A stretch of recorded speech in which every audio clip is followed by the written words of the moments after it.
Biosakanya sedang kuliah atau bekerja? Kerja. Oh, Kerja. kerja. Iya. Udah magang berapa tahun?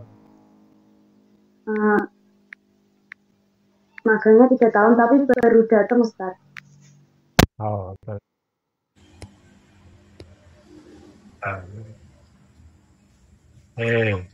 mudah-mudahan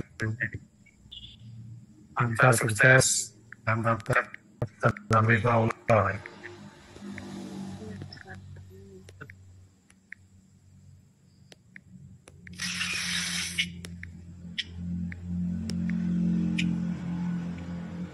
Oke, sambut Mas nih Mbak. Ustaz. Oke, mungkin selanjutnya bisa dimulai untuk kajian pada malam hari ini Ustaz.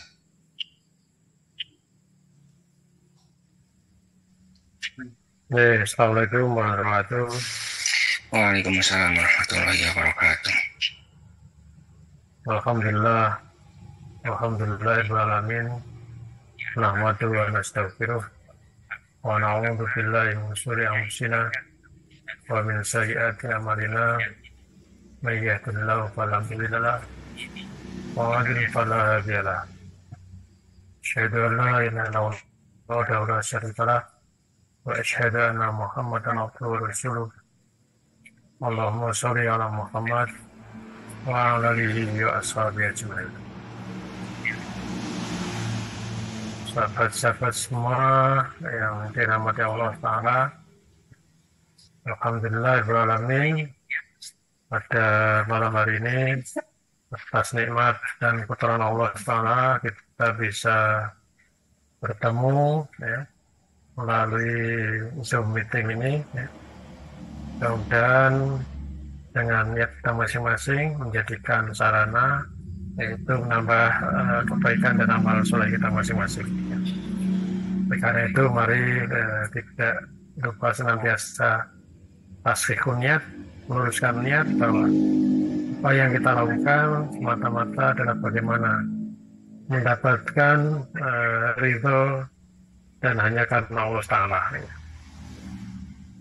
Pada malam hari ini ya, kita akan membicarakan salah satu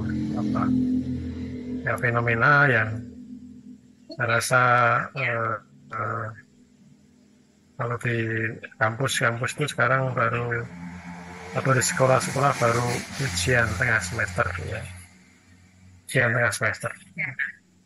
Nah, dari peristiwa ujian itu kan juga bisa kita ambil ya, pelajaran ya. Coba dibuka dulu surat Al-Imran ayat 190.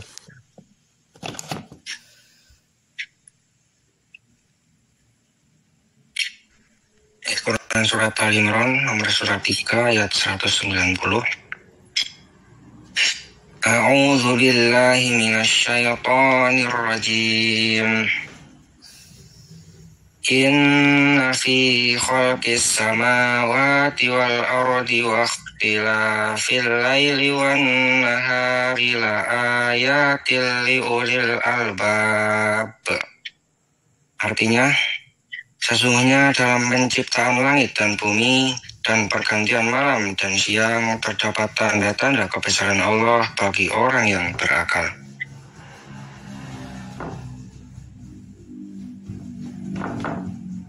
Ya, A'udzubillahi minasyaitonirrajim. Inna fi khalqis samawati wal ardi wa ikhtilafil laili wan nahari la ayatin liulil albab. Sesungguhnya dalam penciptaan langit dan bumi, silih bergantinya malam dan siang, di sana terdapat tanda-tanda bagi orang yang mau menggunakan akalnya. Ya. Dikatakan orang yang cerdas, orang yang ulil albab. Ya. Kalau kita pahami, kita perhatikan dari kejadian-kejadian, dari peristiwa-peristiwa yang ada di sekitar kita, itu bisa kita ambil suatu ibroh, ya, suatu pelajaran. Ya. maka termasuk ya pada hal ini kalau tadi Mbak Almas tadi ya, Mas tadi untuk bisa datang ke Jepang itu kan pasti kemarin menempuh ujian ya, menempuh berbagai macam ya, di antara ada semacam ujian di sana. Memang hakikatnya hidup ini adalah tidak lepas dari ujian. Kalau kita orang beriman, ya, kalau kita orang beriman justru harus senantiasa ya, mensikapi, menyadari bahwa hidup adalah hakikatnya ujian. Karena kalau kita tidak menyadari bahwa hidup ini ujian, ini malah justru orang baik atau bahkan mungkin tidak termasuk orang yang beriman. Ya. Karena namanya orang beriman, ajaban lil amil ya, sungguh istimewa orang beriman itu. Tidak sebatu sarro'u sakaro. Kalau dia mendapatkan sesuatu yang ia sukai, maka dia bersyukur. Kita sobatu doro'u sobaro. Kalau dia mendapatkan sesuatu yang tidak ia sukai, maka dia sabar. Itulah ajaibnya orang beriman. Atau orang yang beriman, yang mengenal beriman, tentu selalu menyadari bahwa hidup ini adalah ujian. Ujian ya, bisa berbentuk sesuatu yang diharapkan, disukai, diinginkan. Ada juga yang sesuatu yang tidak diinginkan, tidak diharapkan. Ya. Nah, itu kedua-duanya akan selalu ya, menimpa pada manusia. Khususnya orang yang beriman. Maka orang beriman tentunya dia akan sadar betul bahwa hidup ini adalah ujian. Karena itu ya kalau kita orang beriman tidak akan dibiarkan begitu saja. Ya. Coba dibuka surat Al-Ankabut ayat 2-3 itu. Quran surat Al-Ankabut nomor surat 29 ayat 2-3.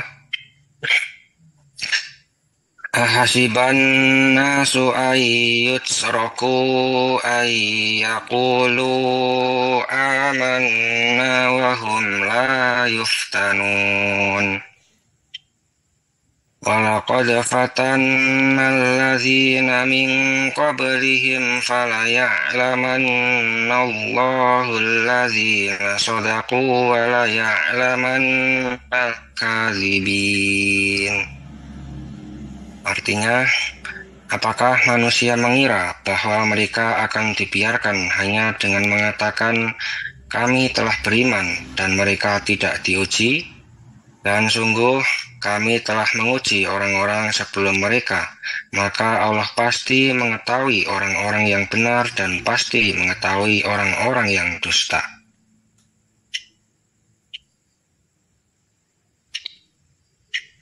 Ya, jadi orang yang beriman, tentu dia menyadari betul bahwa kalau dia orang beriman pasti akan diuji. Dan ujian itu memang diperlukan, ya. Ujian itu diperlukan, ya. Tadi saya contohkan untuk bisa hadir, ya, bisa datang ke Jepang tadi. Untuk bisa ke sana kan pasti ada ujian. Dan untuk mengetahui apakah kompeten atau tidak, ya, memenuhi syarat atau tidak, gitu ya. Maka juga dalam hidup ini, ya, apakah kita cukup menyatakan saya beriman? Maka di situ kalau berfirman akasiban nasu ayat roku ayaku amanahum la yuftanun. Apakah kamu ya mengira bahwa akan dibiarkan saja bahwa saya beriman, mengaku orang beriman? Ya. Kalau kita ingin termasuk orang beriman, kalau kita ingin tinggal orang beriman, tentunya harus merasa siap-siap yang namanya ujian. Ya. Kalau kita akan tahu bahwa akan ada ujian. Tentunya kan seseorang itu akan persiapan. Ya. Jadi kalau di sekolah gitu ya, oh nanti akan ada ujian. Ya. Yang tengah semester, akhir semester gitu ya. Nah, karena akan ada ujian, maka dia siap-siap. Ya, bagaimana belajar, bagaimana memahami ya, dengan sebaik-baiknya. Tapi coba kalau tidak ada ujian, ya, nah, pokoknya asal ikut, asal masuk, pasti lulus. Pasti ya tidak akan siap-siap. Paling ya hanya tadi datang, ya, cuma datang, ya. Tapi apakah yang namanya menuntut ilmu hanya cukup dengan datang dan pergi, ya? Tentunya yang namanya menuntut ilmu, paham ilmu, ya, itu kan harus mengetahui, memahami, gitu ya. Maka bukti dia paham, bukti dia tahu, salah satunya adalah ya, diuji di situ. Ya.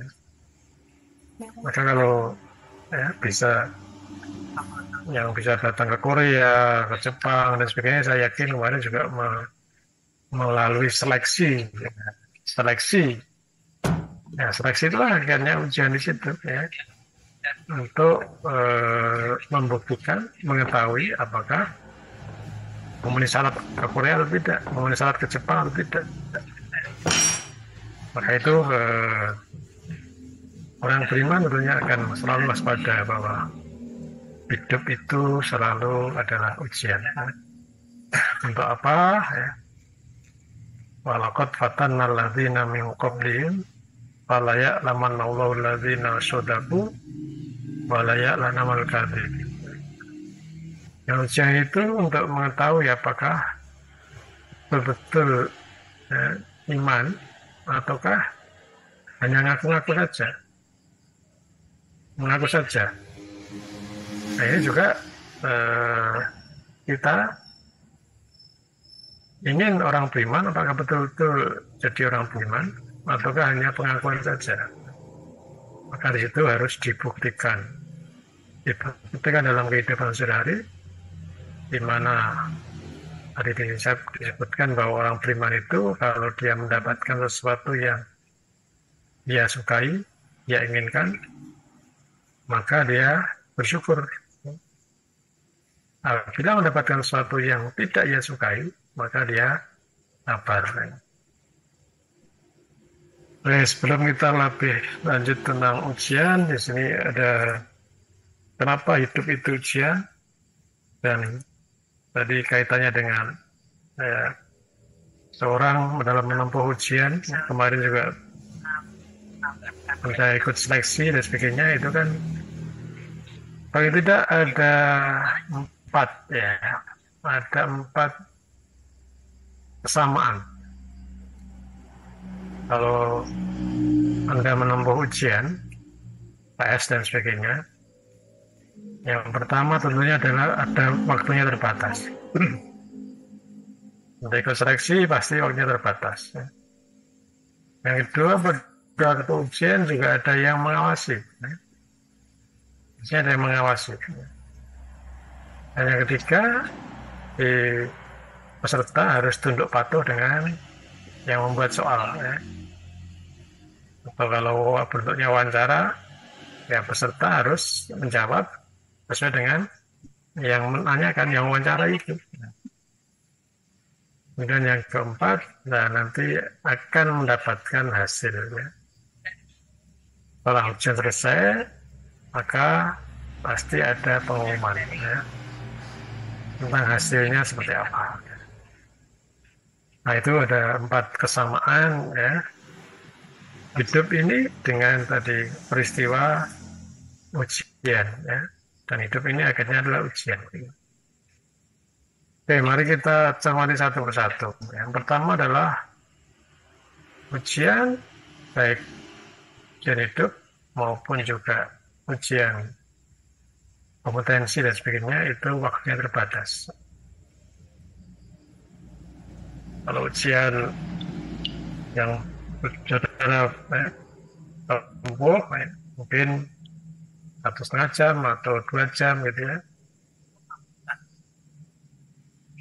Tapi kalau hidup ini juga terbatas hakikatnya. Yang batasi kita apa? Yang batasi hidup kita itu apa? Yaitu yang namanya ajal. Coba dibuka surat Al-Imran ayat 185. Quran surat Al-Imran nomor surat 3 ayat 185. A'udzu billahi minasyaitonir rajim. Kullu nafsin dha'iqatul maut wa innama tuwaffawna ujurakum yawmal qiyamah faman zuhziha 'anil nari wa udkhilal jannata faqad faz wa mal hayatud dunya illa mata'ul ghurur. Artinya, setiap yang bernyawa akan merasakan mati, dan hanya pada hari kiamat sajalah diberikan dengan sempurna balasanmu. Barang siapa dijauhkan dari neraka dan dimasukkan ke surga, sungguh dia memperoleh kemenangan. Kehidupan dunia hanyalah kesenangan yang memperdaya. A'udzu billahi minasyaitonir rajim. Kullu nafsin dha'iqatul maut. Wa innama tuwaffawna ujurakum yawmal qiyamah. Faman zuhziha 'anil nar wa udkhilal jannata faqad faz. Wa mal hayatud dunya illa mata'ul ghurur. Kullu nafsin dha'iqatul maut. Setiap yang bernafas, setiap yang berjiwa, ya, maka dia akan merasakan mati. Yang hidup pasti akan merasakan mati. Di waktu kita, berapa lama hidup kita di dunia, ya tergantung ajal kita. Ya. Kapan ajal kita? Ya. Nah, kalau tadi ujian itu kan waktunya sudah diumumkan. Oh, ini waktunya adalah 2 jam, gitu ya. Sehingga para peserta ujian bagaimana menyiapkan strategi, ya. Oh, dengan ujian yang sekian menit, sekian soal, berapa atau bagaimana saya harus menyiapkan menghadapi ujian itu. Strategi seperti apa, ya. Maka banyak yang menyiapkan diri dengan mempelajari soal-soal dan sebagainya. Nah, itu ujian yang tadi waktunya sudah diumumkan, terbatas, yaitu 2 jam. Nah, kita hidup ini juga terbatas. Batasnya adalah ajal. Maka di situ, kapan ajal kita datang? Nah, itu yang kita semua tidak tahu, ya. Nah, inilah bedanya. Sama-sama bukan terbatas, tetapi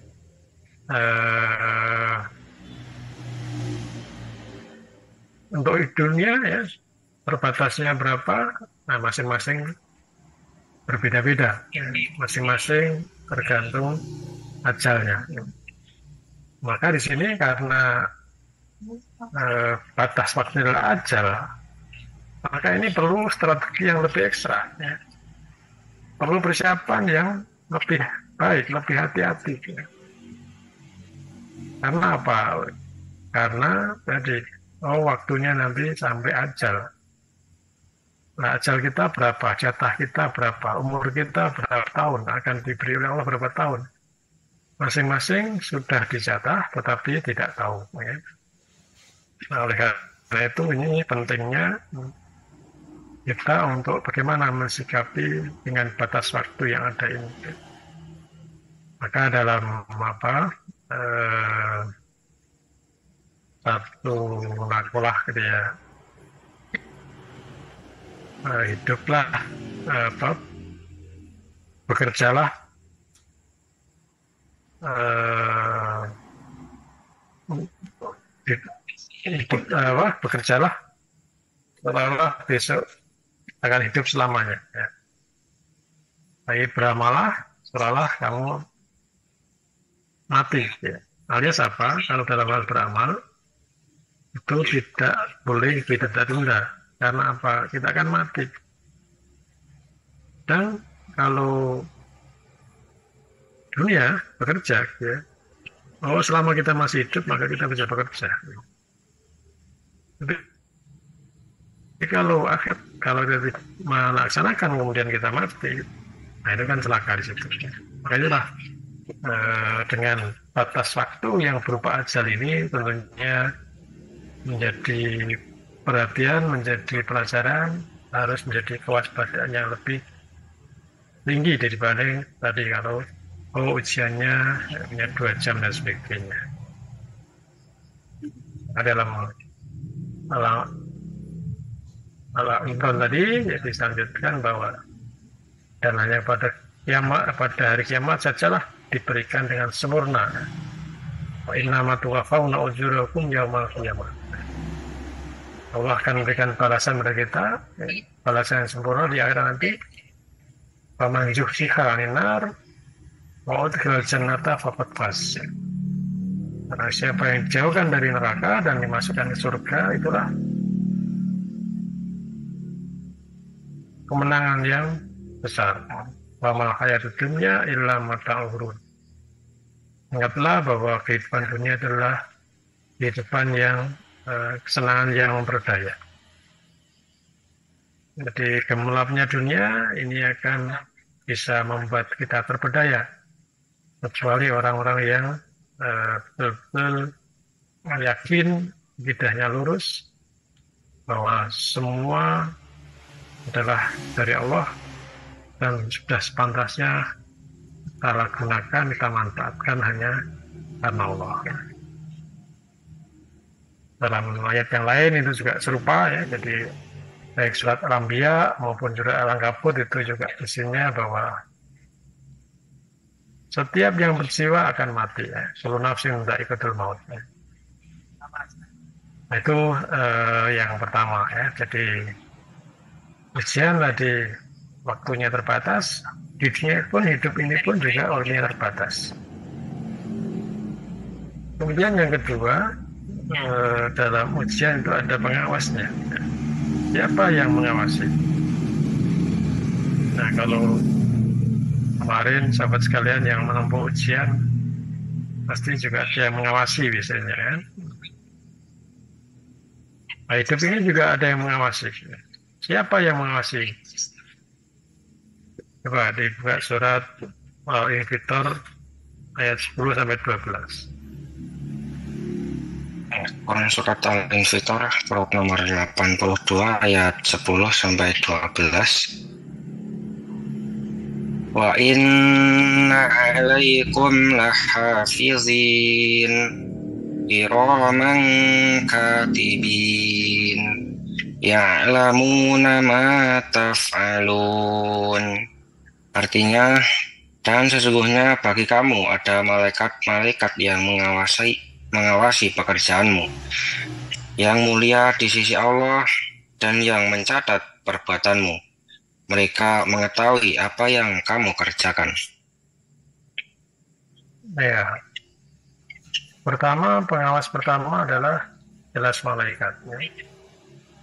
Jadi kita ya, ada selalu yang mendampingi kita, mengawasi kita dan mencatat perbuatan kita. Ya.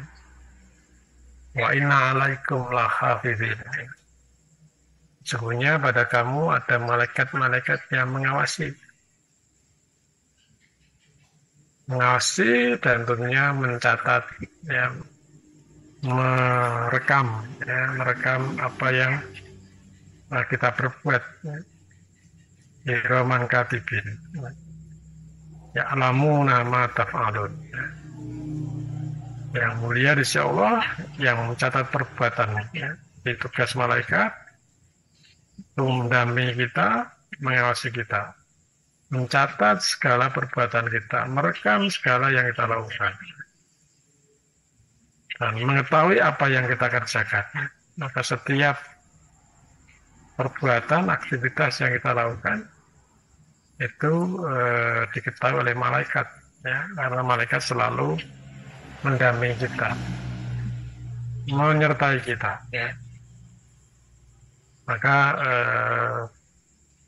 orang yang menyadari bahwa hidup ini ada yang mengawasi, ya, memperhatikan, ya, mengetahui, ya, tentu berbeda dengan yang merasa tidak diawasi, tidak diperhatikan, tidak direkam dan sebagainya. Ya.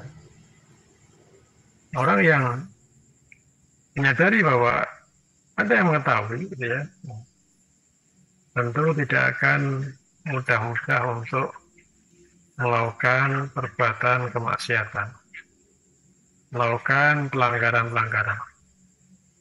Juga sebaliknya tidak akan malas-malasan dalam menjalankan perintah Allah, ya, dalam menjalankan perintah. Nah, ini yang pertama. Jadi malaikat itu selalu mengawasi kita, malaikat selalu bersama kita. Maka kesadaran kalau akan kesertaan malaikat ini, akan pengawasan malaikat ini, nah ini tentunya akan sangat penting, sangat berdampak pada bagaimana perbuatan kita, aktivitas kita, amal kita. Mungkin kalau kita berbicara malaikat, itu kan sesuatu yang abstrak, ya. Kita belum pernah melihat yang namanya malaikat. Orang beriman tentunya sadar bahwa kanan kirinya ada malaikat yang siap mencatat, ya, perbuatannya. Nah, pengawas yang lain ternyata dalam surat Yasin ayat 65, ya, di sana disebutkan bahwa diri kita, ya, tangan kita, kaki kita itu juga menjadi pengawas kita, menjadi saksi apa yang kita lakukan. Ya. Nah, kalau kita dengan malaikat itu kan sesuatu yang gaib, ya, sesuatu yang tidak bisa kita lihat, tidak bisa kita rasa langsung kecuali dengan keimanan, gitu ya. Tapi ingat, ternyata dalam diri kita atau anggota tubuh kita itu juga menjadi pengawas, ya, menjadi saksi. Ya. Tangan kita, kaki kita itu menjadi saksi atas perbuatan yang kita lakukan. Coba dibuka surat Yasin tadi, ayat 65.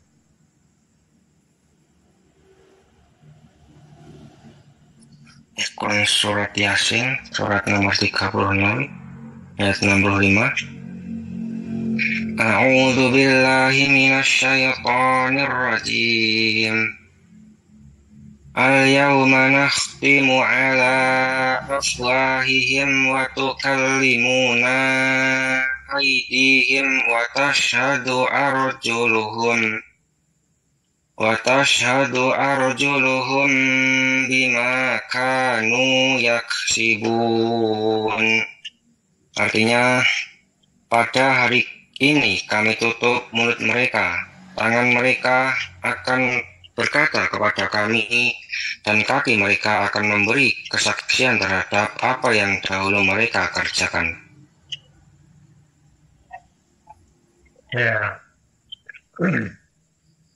Al-yawma nahtimu ala afwahihim wa tukallimuna aydihim wa tashhadu arjuluhum bima kanu yaksibun. Pada hari nanti, ya, hari kiamat nanti, ya, pada waktu hisab nanti, ya, bahwa mulut akan ditutup, ya. Jadi yang selama ini selama hidupnya sebagai sarana untuk berbicara, ya, alat berbicara, yang mana mulut itu bisa bicara berbagai macam, yang benar dikatakan salah, yang salah dikatakan benar, bisa juga dikatakan lidah tidak bertulang gitu ya. Maka di akhirat nanti ya, lidah yang tidak bertulang itu ya, akan dikunci ya, ditutup oleh Allah. Ya, kamu di dunia ya sudah biasa dipakai untuk berbicara, di mana ya dalam berbicara kadang ada yang harusnya dikatakan benar atau dikatakan salah atau sebaliknya ya. Ya, nanti tidak diberi kesempatan untuk berbicara, ditutup. Nah, yang untuk menjadi saksi adalah ya,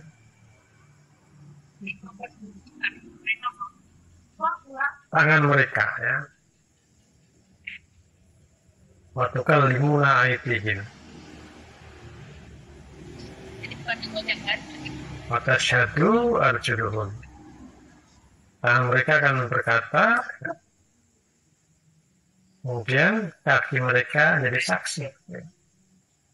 Alias apa di situ bahwa tangan kita, kaki kita itu ternyata menjadi pengawas kita, mengawasi kita. Jadi apa yang dilakukan oleh tubuh kita, kaki untuk bergerak kemana, tangan untuk ya bergerak apa gitu ya, digunakan apa, maka di situ dia akan menjadi saksi. Karena itu ini ternyata kaki kita, tangan kita itu menjadi pengawas kita. Maka kalau kita ingat akan ayat ini, oh saya melakukan ibadah ataupun juga dosa ya, itu ternyata kaki kita, tangan kita itu merekamnya, mengawasinya. Maka sahabat sekalian ya, kalau kita kok ya dibujuki oleh setan, dibujuki oleh nafsu ya, untuk melakukan perbuatan-perbuatan dosa, gitu, maksiat gitu ya. Oh ingat bahwa ini ya, di samping tadi akan dicatat oleh malaikat, juga diketahui oleh kaki kita, diketahui oleh tangan kita ya. Sehingga hari Ahad ya tanggal 20 tanggal 19 ya, tanggal 19 Oktober pukul 21 waktu Korea gitu ya. Ini tangan ini untuk apa? Kaki ini dipulangkan kemana? Ya? Itu nanti akan jadi saksi, nanti akan berbicara. Oh ini tanggal 20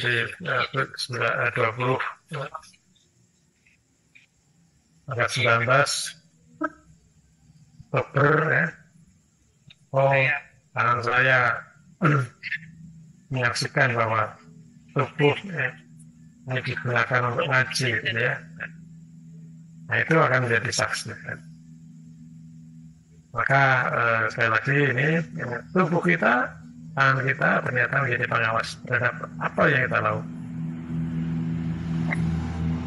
Kemudian dalam surat Yunus ya, coba Yunus ayat 61 ya. Ya, Quran surat Yunus nomor surat 10 ayat 61. A'udzu billahi minasyaitonir rajim. Wa ma takunu fi sya'ni wa ma tatlu minhu min وما تكون في شأن وما تتلو منه من قرآن ولا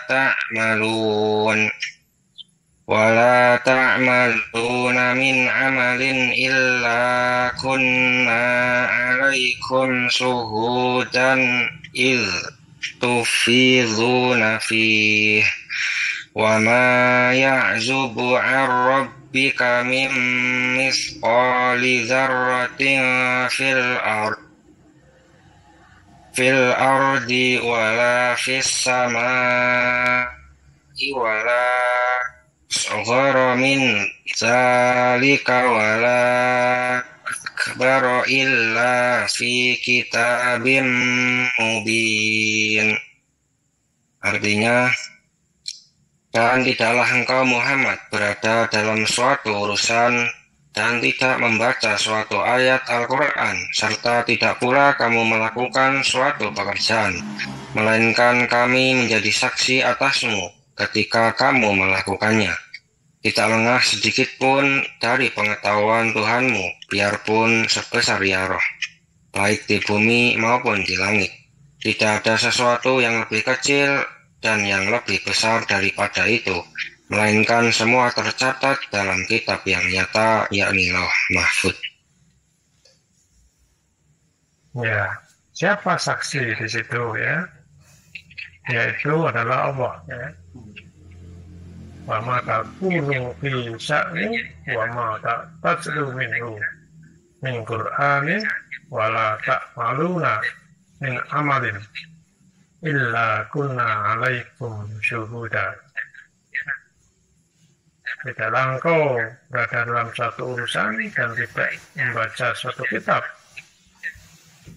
serta tidak pula kamu melakukan suatu pekerjaan, melainkan kami ya. Illa kunna alaikum syuhuda. Kami menjadi saksi atas apa yang kamu lakukan itu. Kami Allah di situ. Ya. Jadi kalau tadi malaikat mengawasi kita, ya, Allah jelas menjadi saksi. Ya. Kemudian tangan kita, kaki kita menjadi saksi. Ya.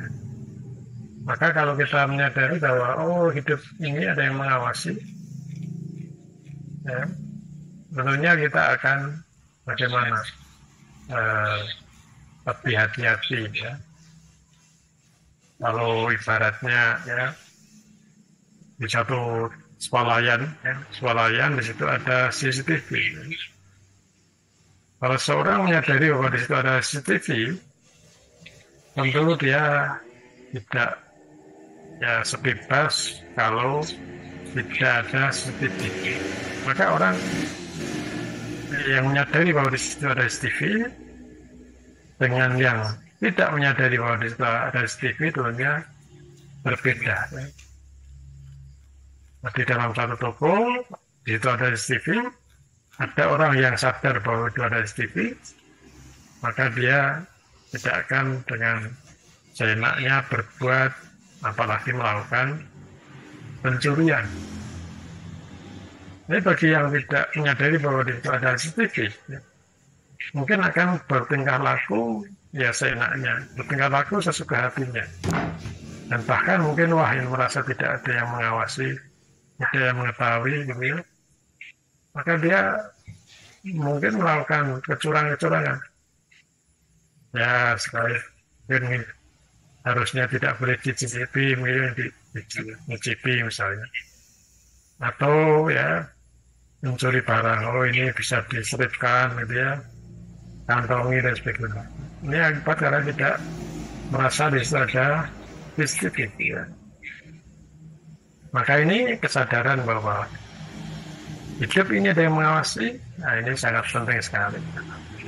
Kalau kita orang yang beriman, yakin betul tadi ada malaikat, ada juga Allah yang mengawasi diri kita, bahkan tubuh kita, tangan kita, kaki kita itu jadi pengawas. Tentunya ini akan sangat berdampak pada bagaimana kita bersikap dalam hidup ini.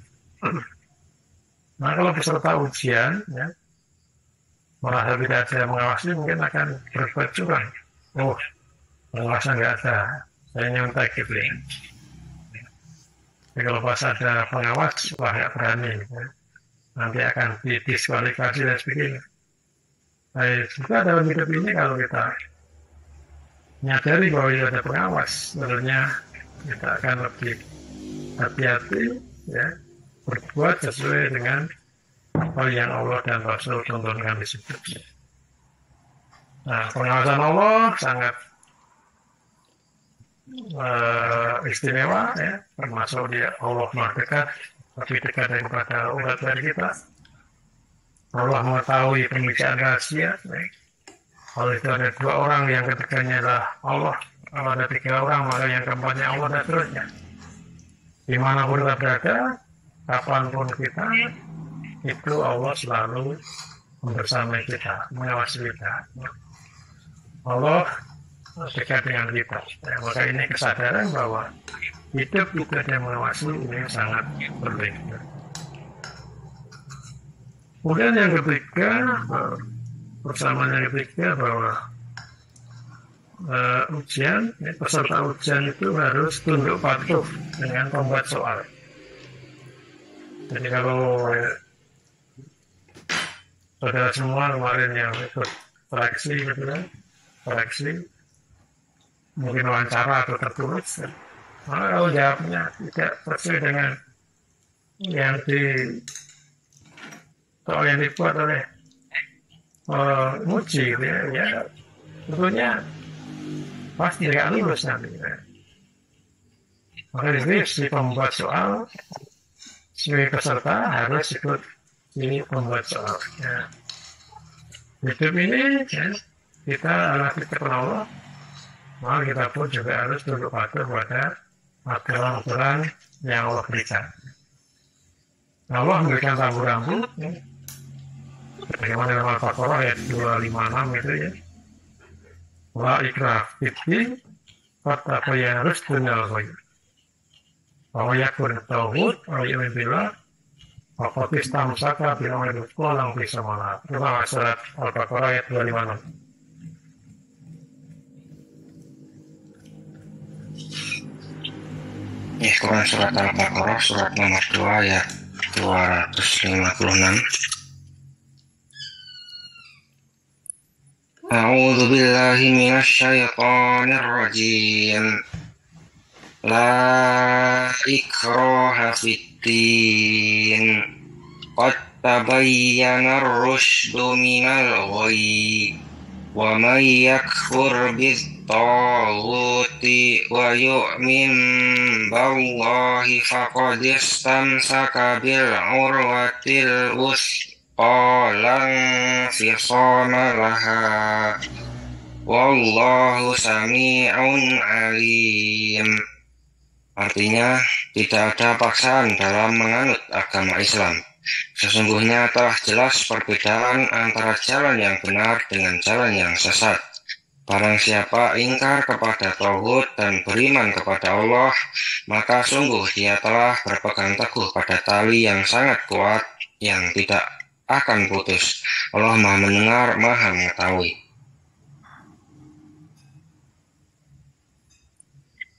La ikraha fiddin qad tabayyana rusydu minal ghayy. Tidak ada paksaan dalam beragama. Ya. Jadi Allah, ya, Allah berikan pada kita sebenarnya kebebasan. Ya. Termasuk dalam beragama ini pun kita diberi kebebasan. Mau Islam ataukah kafir silakan. Ya.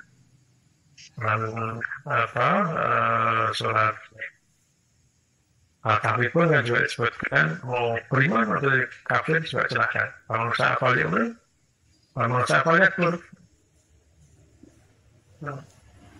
tapi kalau begitu kita memilih, ya, maka kita harus tunduk patuh, ya, mengikuti. Ya. Nah, kalau misalnya teman-teman semua, ya, memilih kerja di Korea, memilih kerja di Jepang, ya. Maka begitu memilih sana, pasti harus tunduk patuh dengan aturan di sana. Kalau melanggar aturan-aturan yang ada di sana, ya tentu akan dapat sanksi di situ. Nah, dengan pula kita sebagai orang, ya, kalau sudah memulai Islam, maka kita harus tunduk patuh dengan aturan Islam. Kalau kita mulai orang beriman, tentunya harus tunduk patuh dengan bagaimana aturan-aturan sikap perbuatannya dilakukan oleh orang beriman. Maka di situ ya, begitu kita memilih ikut jadi peserta ujian, maka harus tunduk patuh dengan si pembuat soal. Kita hidup ini, ya, kalau sudah memilih, oh saya ingin jadi orang beriman, maka harus tunduk patuh dengan aturan-aturan bagaimana orang beriman itu, bagaimana orang Islam. Maka di sana ada aturan-aturan di situ. Nah ini dalam ujian, dalam hidup ini, ya, kita harus mengikuti si pembuat soal. Ya. Nah kemudian yang terakhir nanti itu akan menerima hasilnya. Kalau teman-teman semua yang sudah kemarin ikut seleksi, kemudian diumumkan ya diterima ya, kerja di Korea, diterima kerja di Jepang. Ya. Ada juga nggak serta yang ikut seleksi ke Jepang, ikut seleksi ke Korea? Ada yang tidak diterima nggak? Ada yang tidak lolos nggak? Tentu saya yakin banyak yang tidak semuanya lulus, tidak semuanya lolos. Ya. Nah, siapa yang lulus, siapa yang lolos, ya, tentu ya, diantaranya persiapan dengan sebaik-baiknya. Tapi memperhatikan, ya, mengikuti aturan-aturan di situ, seleksinya seperti apa. Maka dalam hidup ini juga kita nanti di akhirat akan mendapatkan hasilnya, akan dapatkan hasilnya. Kita akan dapatkan rapot, akan dapatkan nilai, ya. Maka yang nilainya bagus, ya, dia lulus, maka dia akan berseri-seri, maka dia akan senang. Sebenarnya yang tidak lulus, rapotnya merah, tentu akan ya, bersedih hati. Di dalam surat Al-Imran itu disebutkan seri-seri bermuka putih, ya. Itu yang mendapatkan rapot yang baik. Kalau yang rapotnya jelek, maka dia bermuka masam dan dia sangat-sangat sedih di situ. Coba surat Al-Imran ayat 125. Quran surat Al-Imran surat nomor 3 ayat 106 bisa. A'udzu billahi minasyaitonir rajim. Yauma tabyaddu wujuhun wa taswaddu wujuh. فَأَمَّا الَّذِينَ اسْوَدَّتْ وُجُوهُهُمْ أَكَفَرْتُمْ بَعْدَ إِيمَانِكُمْ فَذُوقُوا الْعَذَابَ بِمَا كُنْتُمْ تَكْفُرُونَ. Artinya, pada hari itu ada wajah yang putih berseri dan ada pula wajah yang hitam muram. Adapun orang-orang yang berwajah hitam muram, kepada mereka dikatakan, mengapa kamu kafir setelah beriman? Karena itu rasakanlah azab disebabkan kekafiranmu itu.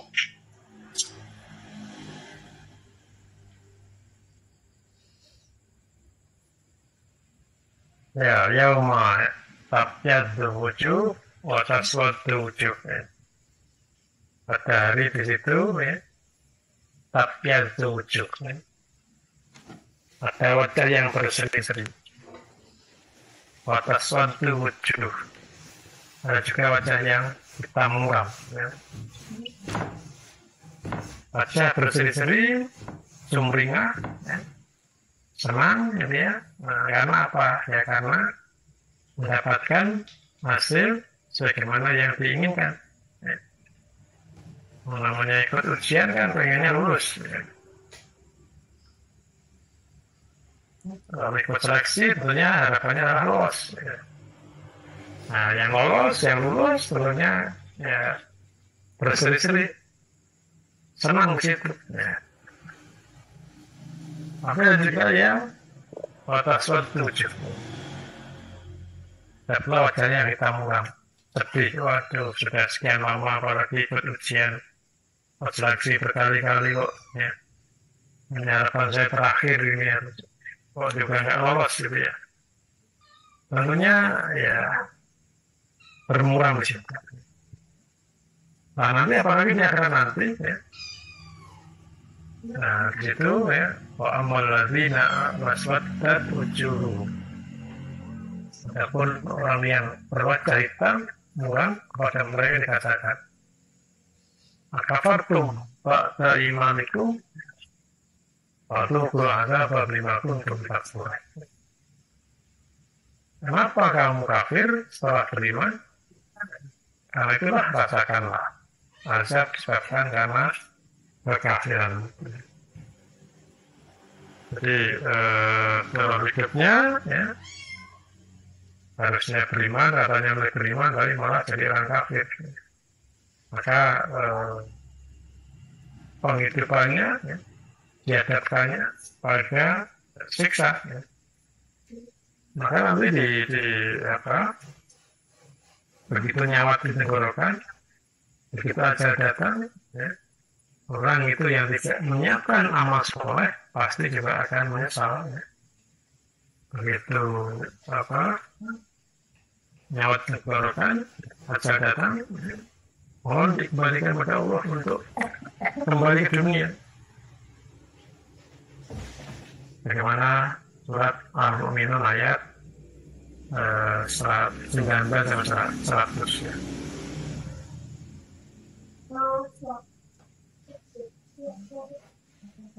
Kita ja'aka akadamul mautu qala rabbi irji'un la'alli a'malu sholihan fima tarak.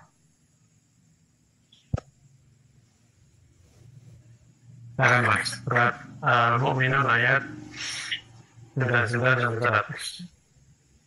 Ya, karena surat Al-Mu'minun surat nomor 23 ayat 99 sampai 100. A'udzu billahi minasyaitonir rajim. Hatta idza jaa ahadahumul mautu qala rabbi irji'un la'alli a'malu sholihan fima tarak. Kalla innaha kalimatun huwa qailuha. Innaha kalimatun huwa qailuha wa min waraihim barzakhun ila yaumi yub'atsun. Artinya, demikianlah keadaan orang-orang kafir itu hingga apabila datang kematian kepada seseorang dari mereka, dia berkata, "Ya Tuhanku, kembalikanlah aku ke dunia, agar aku dapat berbuat kebajikan yang telah aku tinggalkan." Sekali-kali tidak, sungguh itu adalah dalih yang diucapkannya saja. Dan di hadapan mereka ada bariah-bariah sampai pada hari mereka dibangkitkan. Ya, karena di waktu hidupnya ya suruh memilih beriman atau kafir, dalam memilih kekafiran sehingga tidak menyiapkan yang namanya amal soleh, tidak merasa diawasi, tidak tunduk patuh pada Allah gitu ya, maka menyesal gitu dan ingin dikembalikan ke dunia. Tapi oleh Allah ya, tidak dikabulkan. Nah itu hanya ucapan saja gitu ya. Paling kalau dikembalikan ke dunia ya sama, dulu katanya janjinya mau mengampuni kepada Allah tapi akhirnya lupa ya, baru sadar setelah ajal datang. Nah ini lagi ya, hidup ini nanti akan ada hasilnya, ada pembalasannya. Maka siapa yang mempersiapkan dengan baik, ya, merasa diawasi, merasa harus dari tunduk patuh pada Allah, ya, taat kepada Allah, kemudian sadar betul bahwa akan kembali pada Allah. Maka Allah juga ingatkan, wala tamutunna illa wa antum muslimun. Jangan sekali-kali mengakhiri hidup kecuali dalam keadaan pasrah kepada Allah. Itulah sahabat sekalian, ya, di fenomena ujian. Sekali lagi, hidup inilah ujian. Kalau kita menyadari bahwa hidup ini ujian, tentunya kita akan lebih waspada. Baik itu juga ujian, buruk itu juga ujian. Sesuatu yang menyenangkan itu ujian, sesuatu yang tidak menyenangkan adalah juga ujian. Maka orang yang beriman, tentunya kondisinya kalau tidak bersyukur maka dia sabar. Orang yang bersyukur berarti dia dekat kepada Allah, balikkan kepada Allah, maka Allah akan memberikan nikmat-nikmat yang lain. Wa in ta'uddu nikmat. Barang siapa bersyukur, faman sya'a falyu'min. Wa in syakartum la'azidannakum. Maka Allah akan menambah nikmat yang lain. Kemudian kalau kita ingkar, ya Allah siksa, Allah siapkan siksa di situ.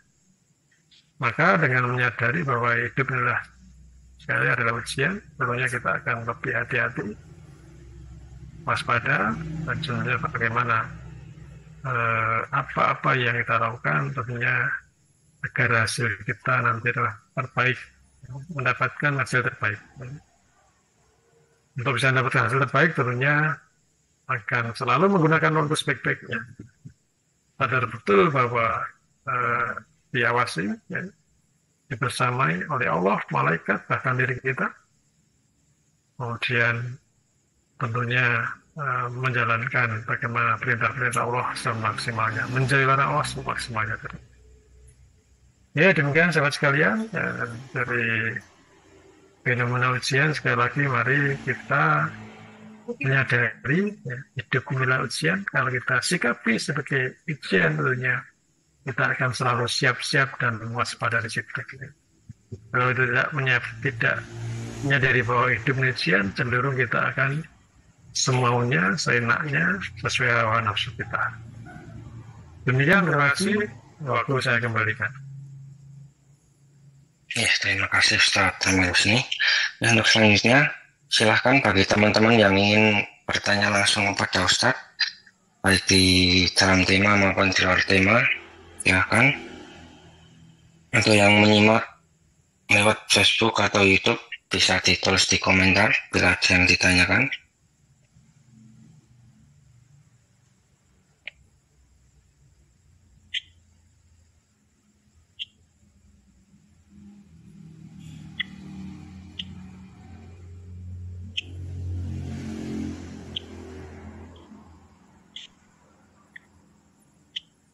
Assalamualaikum warahmatullahi wabarakatuh. Izin bertanya. Waalaikumsalam warahmatullahi wabarakatuh. Waalaikumsalam. Silakan. Sebelumnya perkenalkan, nama saya Angga. Saya saat ini bekerja di Jepang, lebih tepatnya di dapur di panti jompo seperti rumah sakit gitu. Bintang 7. Bukan. Di dapur panti jompo Oh, seperti rumah sakit. ya. Yang ingin saya tanyakan Pak Ustadz, dalam pekerjaan saya sehari-hari di sini kan saya bekerja sebagai juru masaknya Pak Ustadz. Ya. Ya, secara tidak langsung itu saya harus memasak sesuai dengan menu-menu yang diberikan oleh ahli gizi dari dokter-dokter yang ada di sini. Bagaimana saya menyikapinya Pak Ustadz jika saya memasak hal-hal yang haram dalam kehidupan kita sehari-hari, contohnya seperti daging babi, mirin, dan lain-lain sebagainya. Cukup sekian dari saya. Terima kasih atas jawabannya nanti, Pak. Assalamualaikum warahmatullahi wabarakatuh. Waalaikumsalam warahmatullahi wabarakatuh. Ini kan masak babi, ya walaupun nggak makan, suruh masak babi ya.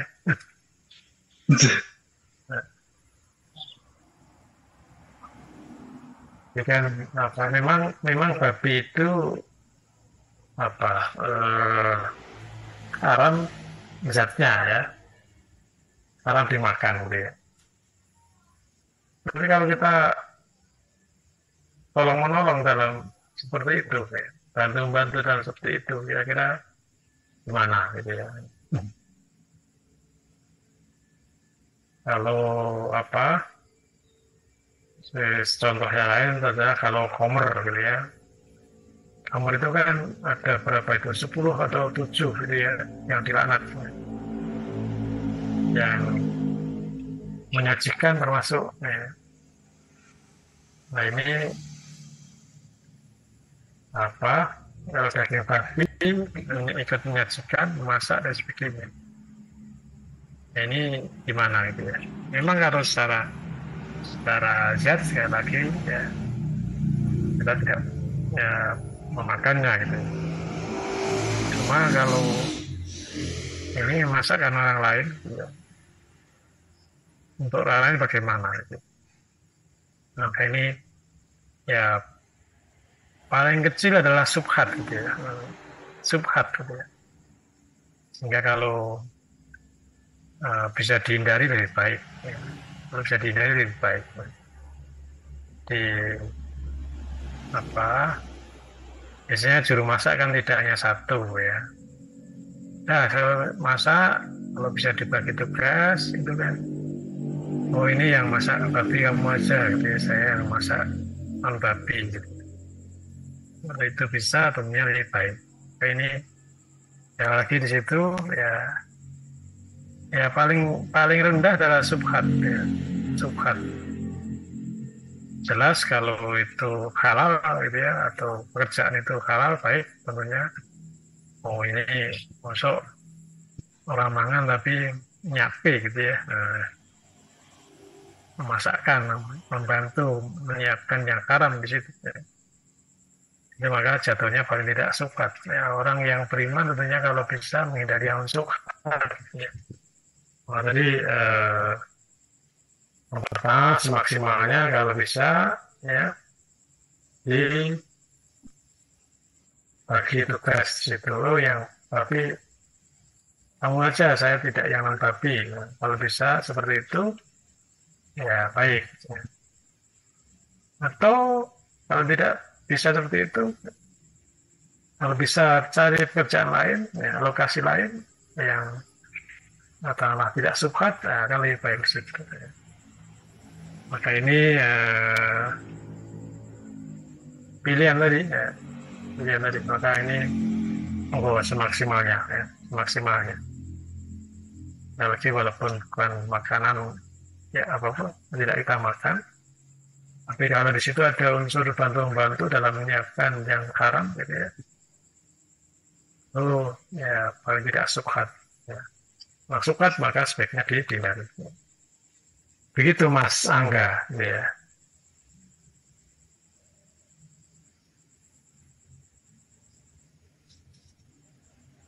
Ya. Alhamdulillah, terima. Matur suwun Pak atas jawaban. Mudah-mudahan Allah memberikan yang terbaik, jalan yang terbaik.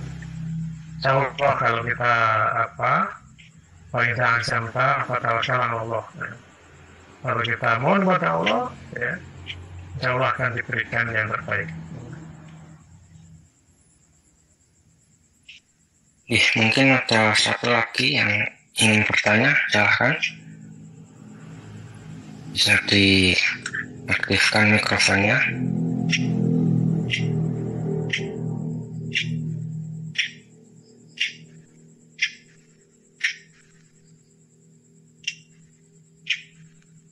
Assalamualaikum Ustaz.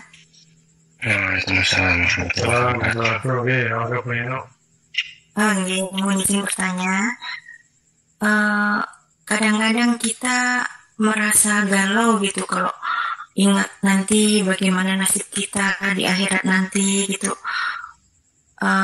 Seolah kita bayangkan kesalahan-kesalahan kita yang kadang tidak kita sengaja. Di lain sisi kan gini, kadang kita mendengar ceramah-ceramah dari Ustadz itu menegaskan bahwa kita sebagai orang beriman harus merasa percaya diri bahwa Allah adalah sebaik-baik penolong dan pelindung kita.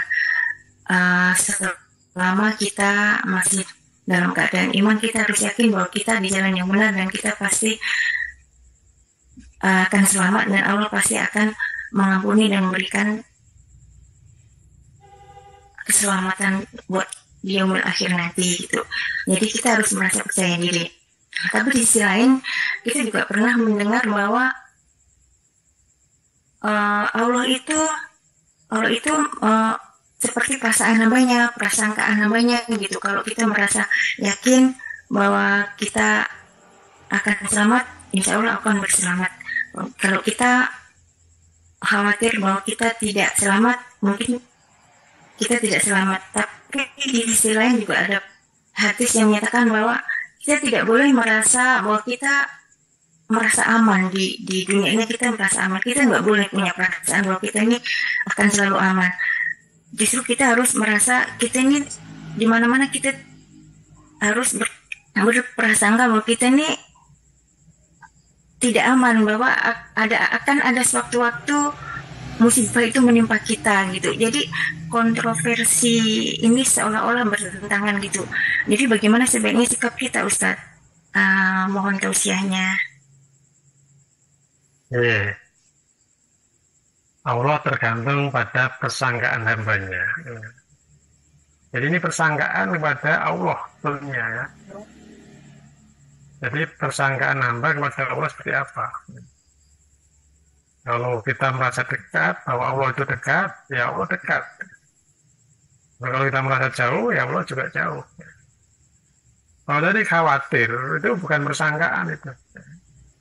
Oh nanti gimana, itu bukan persangkaan. Itu adalah kekhawatiran kita.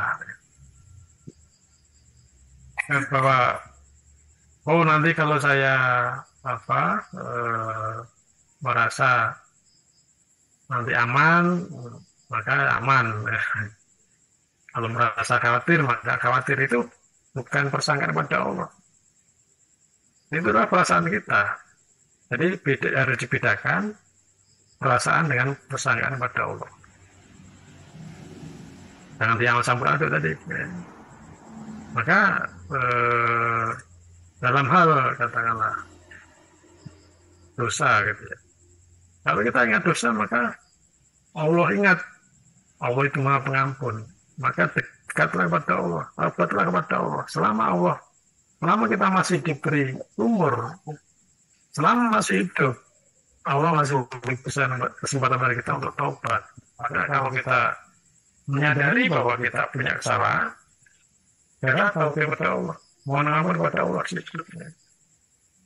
Jadi bukan persangkaan hambanya bahwa kalau saya sedih, maka saya sedih. Nanti kalau merasa khawatir, akan khawatir.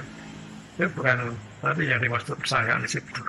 Jadi harus dibedakan antara perasaan ya, dengan persangkaan tadi. Kepada Allah ya, kita harus husnudon ya. Kemudian tentunya kita akan bisa berprasangka baik kepada Allah kalau kita tahu ya. Maka jangan dicampur aduk, dari campur aduk bahwa Allah pasti Allah akan mengampuni. Ya betul, Allah mengampuni kalau kita betul-betul mengampuni kepada Allah. Dia hanya optimis Allah akan mengampuni, tapi kita tidak mau mengampuni kepada Allah. Bagaimana Allah akan mengampuni kan gitu. Maka ini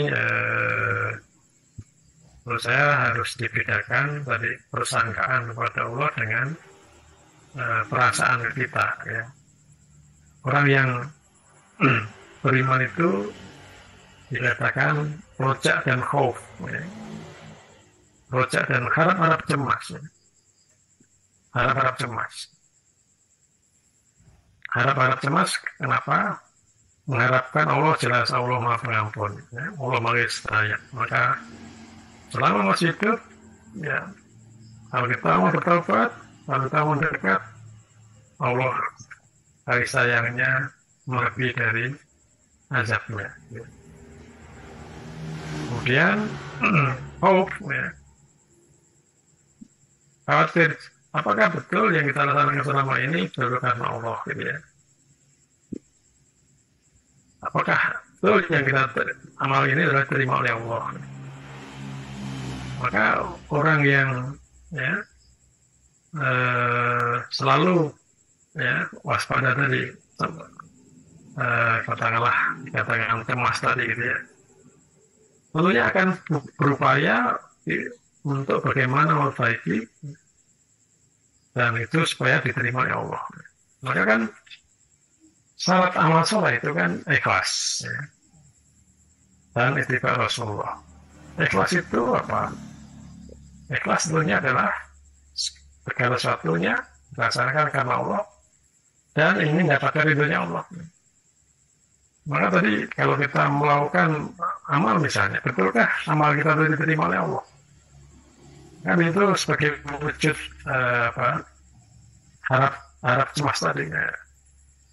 Cemasnya apa? Jangan-jangan tidak terima. Kenapa? Maka dicari. Jangan hanya terbatas, jangan-jangannya.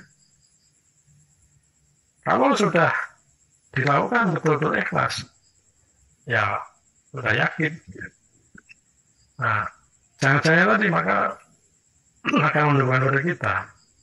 Betulkah yang kita lakukan selama ini itu diridhoi Allah? Betulkah yang kita lakukan itu diridhoi Allah? Kalau yang kita lakukan ternyata tidak sesuai yang Allah inginkan, bagaimana Allah akan ridho? Maka di situ harap-harap cemas istilahnya, ya. Mengharapkan betul kalau selama sesuai dengan Allah ridhoi, tentu Allah akan mengabulkan, ya. Allah Maha Sayang tadi. Kemudian apakah perbuatan kita itu betul-betul diridhoi Allah? Tentunya ya bersandar pada aturan, bersandar pada nizam, bersandar pada bahwa Allah tetapkan. Ya. Maka di situ yang kita lakukan selama ini betulkah itu diridhoi Allah? Ya. Kalau sudah, oh ya, karena semua yang saya lakukan hanya karena Allah. Ya. Maka terus saya tidak perlu khawatir lagi. Ya. Nah, tapi kalau kita menganggap bahwa ini semua perbuatan kita pasti diterima Allah. Oh, saya sudah ngaji, sudah sholat, itu pasti semua diterima Allah. Sehingga tidak ada upaya meningkatkan kualitas. Padahal mungkin pas ngaji, ya, banyak untung, tapi malah buntung, ya. Kenapa ngaji kok bisa buntung? Ya. Karena dalam ngaji mungkin melakukan hal-hal yang bukan sifat orang beriman, tapi malah sikapnya orang kafir. Ya. Ngaji bukannya memperhatikan ayat-ayat, tapi malah bikin gaduh. Ya. Kemarin beberapa waktu yang lalu kan Al-Ustaz kan ya, menegaskan untuk bagaimana menhitung kemajelisan, adab dalam majelis itu. Kalau di situ ada ayat sedang dibaca, ya. Ayat sedang dijelaskan. Tentunya bagaimana memperhatikan, mendengarkan, memahami sebaik-baiknya, bukan malah bikin gaduh sendiri. Karena yang bikin gaduh itu adalah orang kafir. Ya. Nah ini maka betulkah selama ini kita ngaji itu diterima oleh Allah? Jadi amal sholat kita. Nah, itu yang menjadi katakanlah tadi untuk sarana perbaikan. Kalau kita terlena bahwa saya sudah merasa ngaji sekian lama, setiap hari ngaji, tapi betul ngaji itu terima oleh Allah, kan gitu. Kalau kita tanya seperti itu tentunya akan untuk meningkatkan kualitas kita, bukan untuk kekhawatiran, tapi dalam untuk meningkatkan kualitas kita. Maka orang yang beriman sebaiknya kan selalu muhasabah, ya. Setiap mau berbuat, tanyalah pada dirinya, apakah yang dilakukan karena Allah, apakah yang dilakukan dalam ridha Allah, apakah yang dilakukan sesuai dengan syariat Islam. Jadi Bu Nino, jadi perlu dibedakan antara persangkaan dengan perasaan, gitu ya. Saya mungkin itu. Mudah-mudahan jadi Oh paham. iya Ustaz, ya. Ya saya bisa paham. Artinya kita boleh satu sisi kita yakin selama kita benar Allah pasti akan mengampuni. Tapi sisi lain kita juga harus selalu waspada, cemas untuk membuat kita makin mengoreksi apakah amalan kita benar atau enggak. Jangan terlalu kepedean juga. Bahwa kita harus tetap selalu khawatir apakah kita segala tingkah laku dan ucapan kita benar atau tidak untuk mengoreksi diri sendiri gitu artinya maksudnya. Ya, jadi jangan terlena ya, karena terlalu pede gitu ya, sehingga merasa sudah banyak beramal tapi ternyata tidak ada apa-apanya. Ya. Kita merasa sudah banyak beramal soleh, ternyata selama ini bukan amal soleh gitu ya. Hanya mengikuti perasaan kita, mengikuti nafsu kita. Oh iya saya udah tahu. Selama ini kadang saya merasa kepedean, udah ngaji, udah dibandingkan orang-orang yang tidak ngaji gitu Ustaz. Kita selama ini udah bukan hanya hal-hal wajib, amalan-amalan sunnah juga kita melaksanakan dibandingkan dengan orang yang tidak ngaji kan. Jangankan amalan sunnah, amalan wajib aja mereka kadang lalai gitu. Oh berarti kita tetap harus waspada terus ya. Tidak boleh kemudian. Ya. Standarnya adalah bagaimana ridha Allah, gitu ya. Standarnya adalah ridha Allah. Jangan hanya standarnya, oh ini saya lebih baik dari dia, gitu ya. Karena yang namanya kebenaran, kebaikannya sesungguhnya albir itu bermanfaat untuk diri kita. Yang namanya betul-betul bermanfaat untuk diri kita kalau jadi amal soleh. Masya Allah. Terima kasih Ustaz. Ini sama-sama ini. Ini Ustaz dan teman-teman semua, ada satu pertanyaan lagi dari Facebook Ustaz. Ini. Assalamualaikum Pak Ustaz.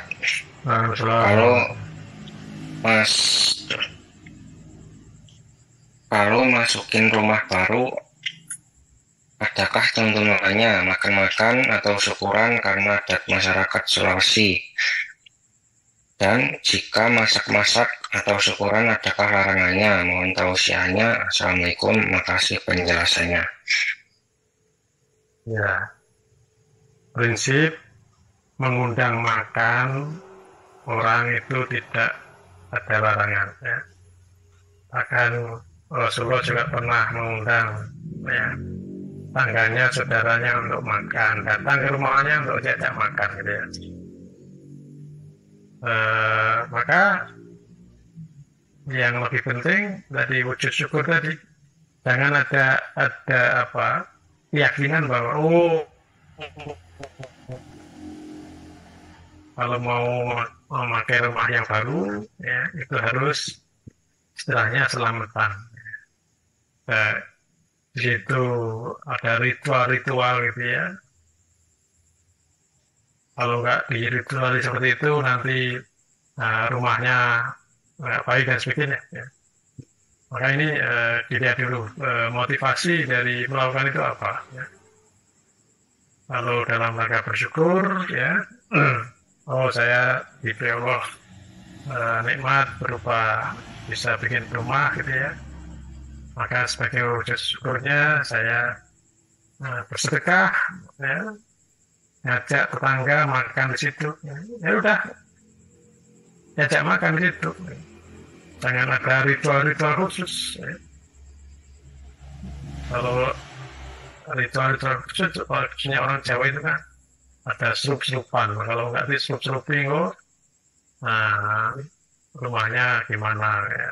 Keyakinan itu yang harus tidak ada ya. Jadi pada prinsip kalau mau bersyukur ya karena dapat nikmat, ya mengajak tetangga makan ya, boleh saja, tapi tidak boleh ada keyakinan yang lain bahwa itu yang namanya selamatan dan sebagainya. Ya. Demikian.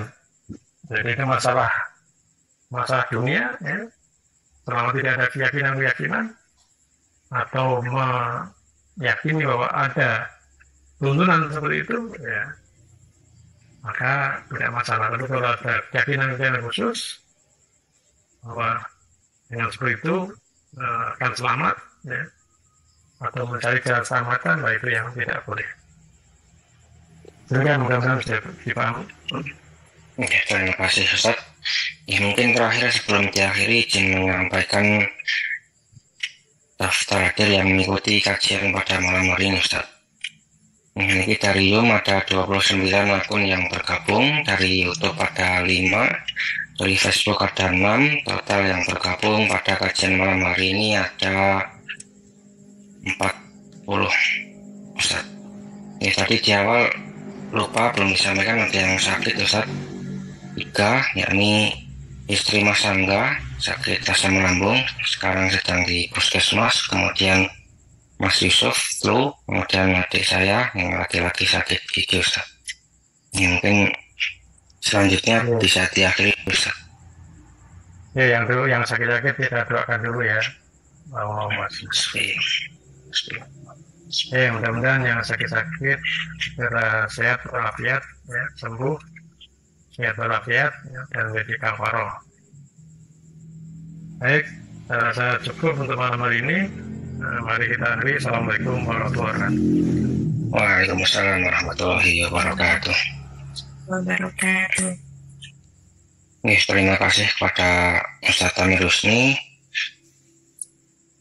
mengisi pada kajian malam hari ini tentang hidup adalah ujian. Semoga apa yang beliau sampaikan bisa memotivasi kita semua dan bisa kita amalkan di kehidupan sehari-hari dan bisa menambah keimanan dan ketakwaan kita semua. Mungkin itu dari kami, banyak kurangnya mohon maaf. Mari kajian pada malam hari ini kita akhiri dengan bacaan hamdalah dan doa kafaratul majelis bersama. Alhamdulillahirabbil alamin.